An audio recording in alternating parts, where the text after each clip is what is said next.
touch on the microdosing of psilocybin because that's something that for I think anyone living in the European Union can actually legally get that shipped from Holland, but don't quote me on that. There's a certain law about medical use people can look up themselves. But microdosing psilocybin is something that I think is going to be accessible for a lot of people. And I think that there are going to be a lot of people who are drawn down the psychedelic path and want to know where to start. And it's not things like ayahuasca. It's not things like Ibogaine or these other things that you'd be reading about. You want to start with, if you want to, have your first alcoholic drink, you start with light beer, not a Long Island iced tea.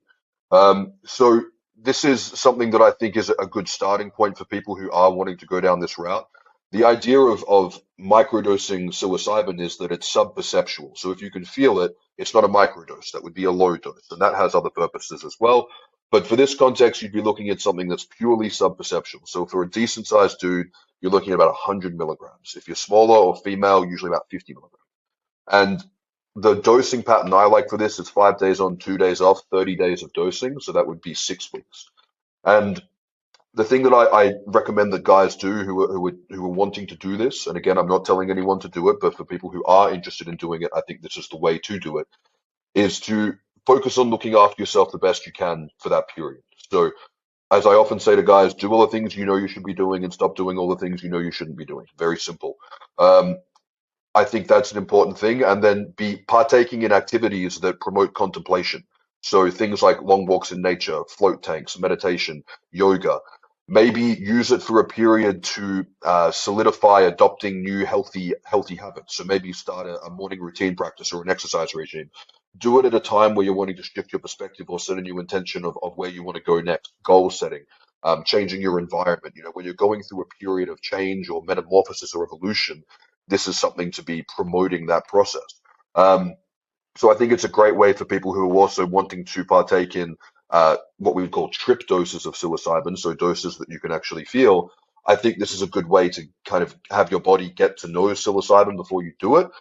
So that way, when you do have a stronger dose, it may feel a bit more familiar, which is important because things feeling unfamiliar under the influence of psychedelics can elicit quite a profound panic response. But I think this is a good thing that if people are wanting somewhere to start, I think this is where people should look. But again, not saying people should go out and do this for those purposes, but I think it's nice to kind of like what Rudy was saying before with the ED stuff in terms of having things in stages. It's kind of like if you're wanting to utilize psychedelics for self-development, you want to be looking at it kind of in levels. And I think things like, if you live in the United States where ketamine infusions are legal, I think ketamine treatments are fantastic. I think microdosing psilocybin, if you're somewhere in Europe, or if you have access to a practitioner, things like a therapist-assisted psilocybin or MDMA session, I think those are all things that kind of come in at that top level. And then, as you become more experienced, you can go further down that list. But I think having somewhere to start that is a beginner level and that you are not going to get out of control under is a very beneficial thing for people to look into. Agreed 100%. And, now in the U.S., in certain states like Colorado and Oregon, they've decriminalized psilocybin. So we're seeing a lot more people, anecdotal studies. There's even studies that they've done on microdosing. And again, to repeat Dave's point, microdosing, you don't feel it at all. If you felt any psychoactive, it's not microdosing. So anywhere from 100 milligram, I've seen 200 milligram, but low dose. And what it does, it takes advantage of the neuroplasticity and the new nerve connections. So we all know the phenomenon of somebody getting home and it's had a hard day and drink 2-3 glasses of wine. Now we know. Before we used to think, alcohol, it's wine, you get the resveratrol. Alcohol is a toxin. So we glamorize the use of alcohol to be able to use with this. I can't wait till we get to a point that we don't glamorize alcohol and we turn our eye more towards those natural substances that our species and different animal species have used for thousands of years.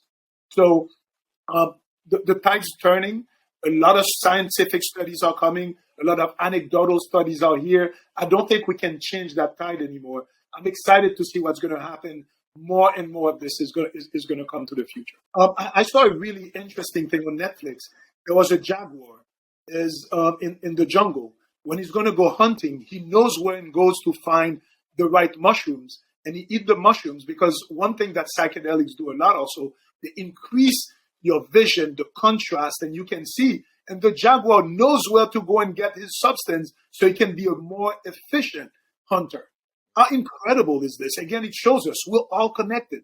We all have the same receptors. Let's stop using those toxins that we've glamorized all those times, and let's turn our mind to something more natural, and that can really work with different species. So if somebody can watch that, it's really interesting.